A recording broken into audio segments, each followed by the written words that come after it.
coisa aqui nessa noite. Jesus já veio a essa terra, sim ou não? Ele já pagou o dote por mim, por você, sim ou não? Já pagou o dote? E como que Jesus pagou o dote? Pedro disse: sabemos que não foi com coisas corruptíveis, como prata ou ouro, que foste resgatado da vossa vã maneira de viver, que por tradição recebeste dos vossos pais, mas ele pagou o dote com o quê? Com o seu precioso sangue. É de verdade que Satanás fez de tudo para Jesus não pagar este dote. Ele fez de tudo. Ele fez de tudo para Jesus não ir à cruz, porque Satanás sabia que a cruz seria a sua desgraça. Satanás sabia que a cruz seria a sua derrota total. Satanás sabia que a cruz do Calvário, o sangue derramado, seria um checkmate contra a sua vida. Ele foi tentando, ele foi lutando. Ele tentou Jesus no deserto 3 vezes. Por 3 vezes Jesus o venceu. Mas a Bíblia diz que o diabo o deixou, mas não desistiu. Porque o nosso adversário é insistente. O nosso adversário é persistente. Ele tenta você num laço, você não cai, ele tenta de novo. Ele tenta você de novo, você não cai, ele vai tentando. E por isso que a Bíblia diz: sujeitai-vos, pois, a Deus, resistiu o diabo, e ele dirá de vós. E foi tentando. Até mesmo um apóstolo que andava com Jesus um dia foi usado pelo diabo. Jesus perguntou em Cesareia de Filipos: quem disse os homens ser o filho do homem? Um levantou: tu és Elias. Outros estão dizendo que tu és Jeremias. Estão dizendo que tu és algum dos profetas. Jesus pergunta: e vós, quem dizeis que sou?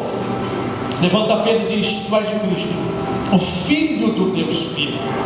Jesus disse para ele: bem-aventurado és tu, Simão Bar-Jonas, porque não foi carne e sangue quem tu revelou, mas foi o Espírito do meu Pai que está nos céus. Mas tem um porém, Pedro: eu vou para a cruz, eu vou padecer, eu vou derramar o meu sangue. Em outras palavras, eu vou pagar o dote, eu vou comprar a minha noiva com meu sangue precioso.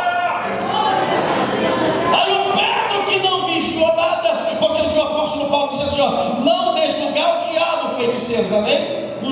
Não deis lugar ao diabo, os filhos das trevas, amém? Não deis lugar ao diabo. Falou para quem? Falou para uma igreja, para crentes. E o Pedro um dia não vigiou, o que ele disse? Senhor, não vai para a cruz não, desiste da cruz, não vai para a cruz. Jesus vira para Pedro e disse o quê? Para trás de mim, Pedro, ou para trás de mim, Satanás? Para trás de mim quem? Para trás de mim, Satanás. E o Pedro fica, quem sai é o diabo.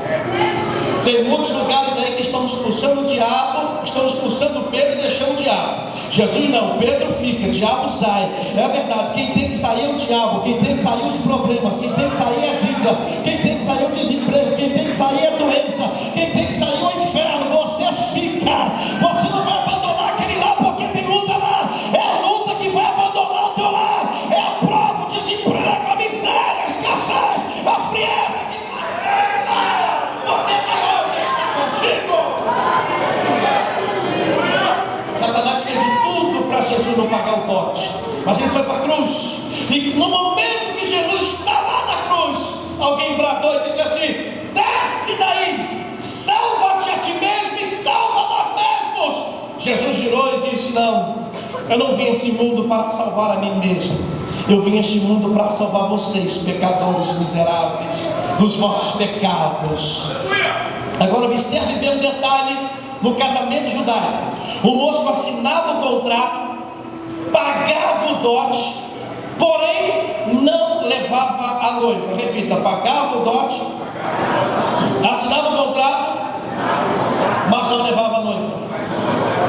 Mas espera aí, pastor, como é que é isso? Assina o contrato, paga o dote, não leva? É verdade. Jesus pagou o dote, derramou sangue, sim ou não? Sim. Nós somos ou seremos a sua noiva? Somos.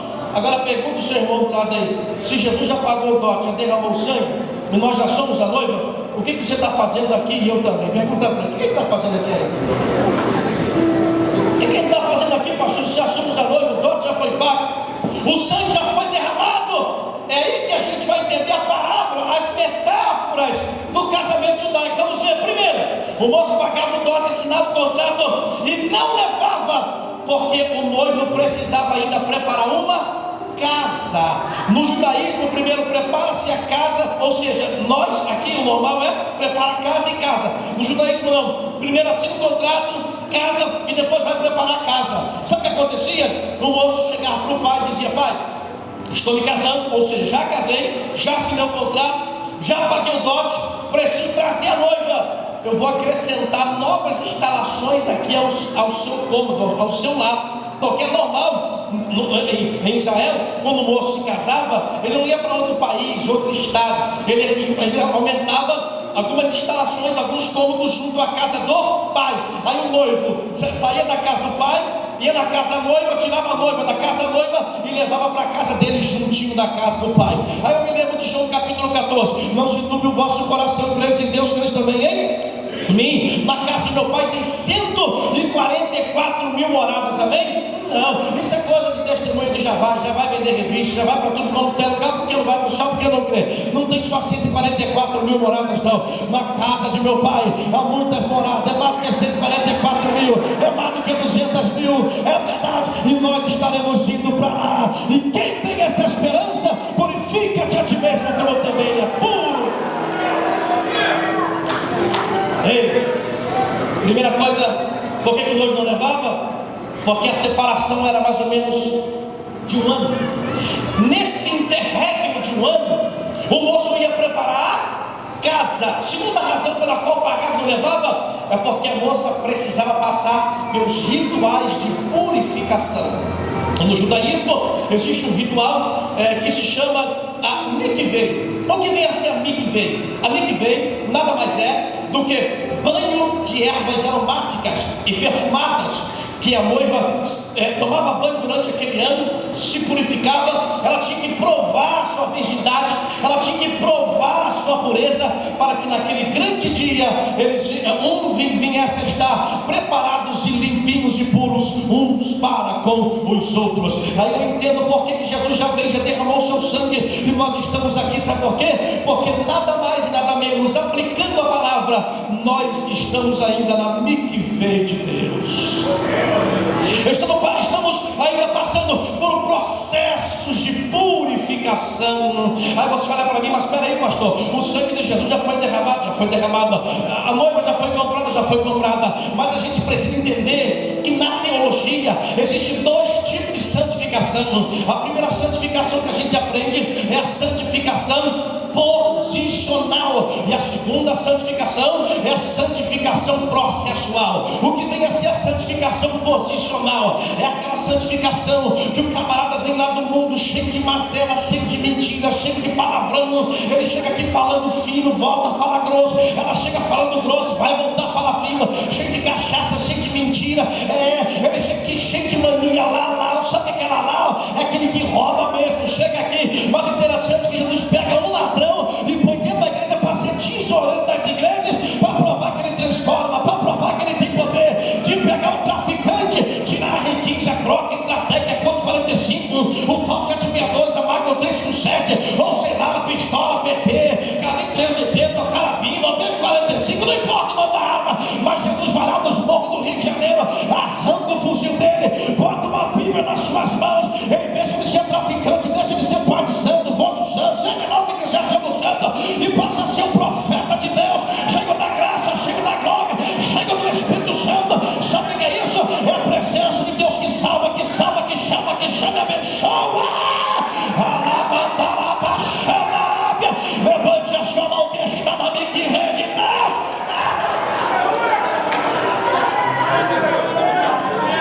Mas peraí, pastor, o que é isso? O camarada vem lá do mundo todo ruim, aí chega aqui, pastor Gilmar, escuta uma palavra que levanta, uma palavra que anima, uma palavra que remove, uma palavra que enche, uma palavra que justifica, uma palavra que purifica, a palavra que é pão, a palavra que é peixe, a palavra que é mel, a palavra que é luz, a palavra que é martelo, a palavra de Deus, a palavra de cima, lâmpada para os meus pés é a sua palavra. A palavra vai penetrando, a palavra vai montando, a palavra vai sarando, a palavra vai renovando, e daqui a pouco ele larga a arma, ele larga o pecado, ele larga o adultério, ele larga a mentira, ele larga o roubo, ele larga a capetada, levanta as mãos chorando e diz: pastor, eu quero esse Jesus.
santificação processual.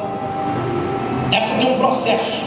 Aí você pergunta, mas quanto tempo demora? Ah, demora pouco. Demora só a vida toda.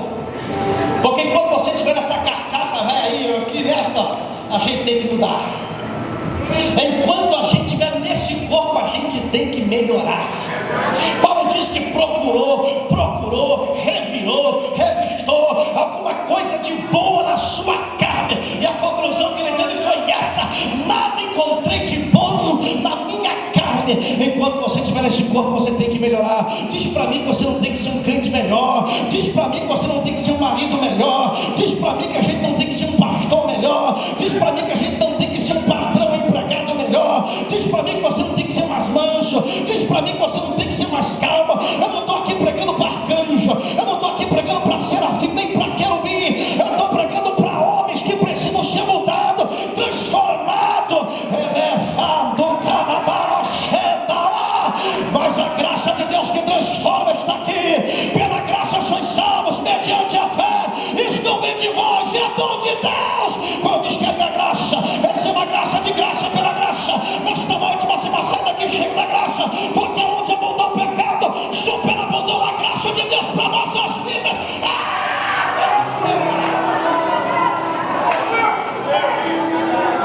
Nós somos falhos, precisamos de mudança a cada dia.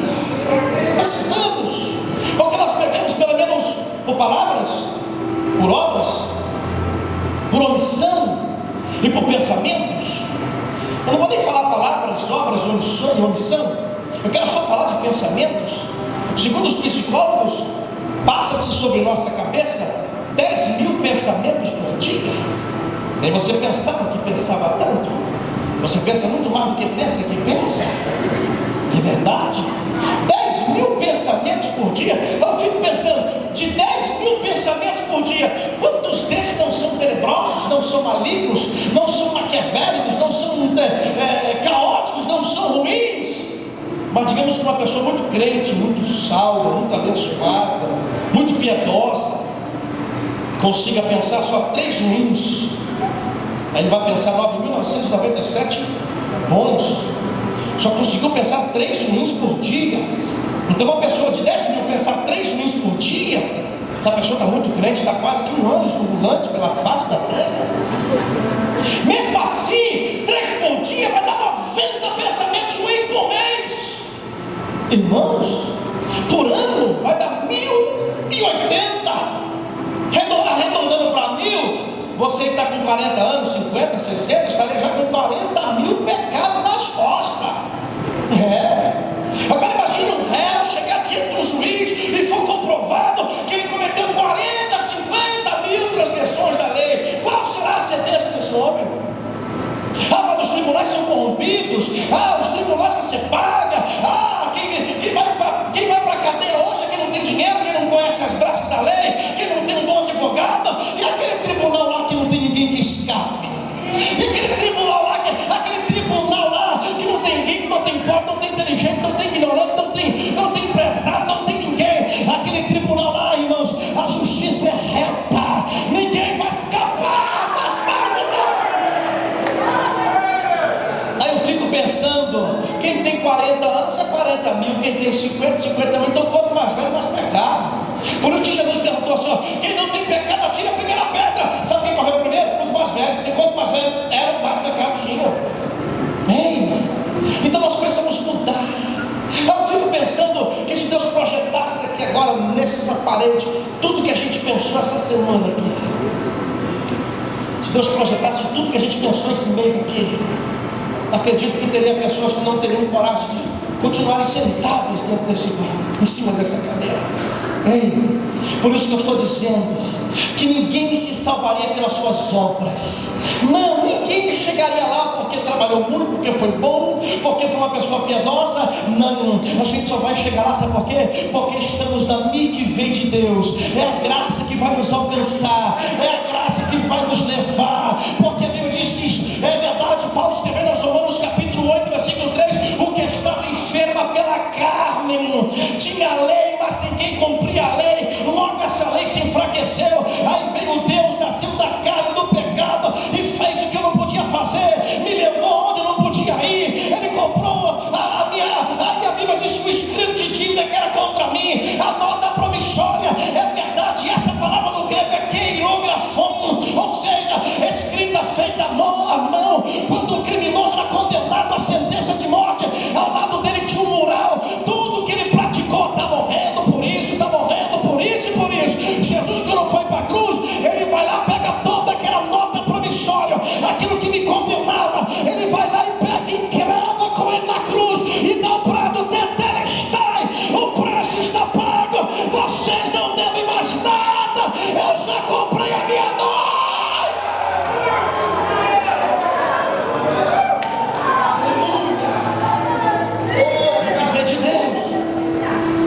santificação processual.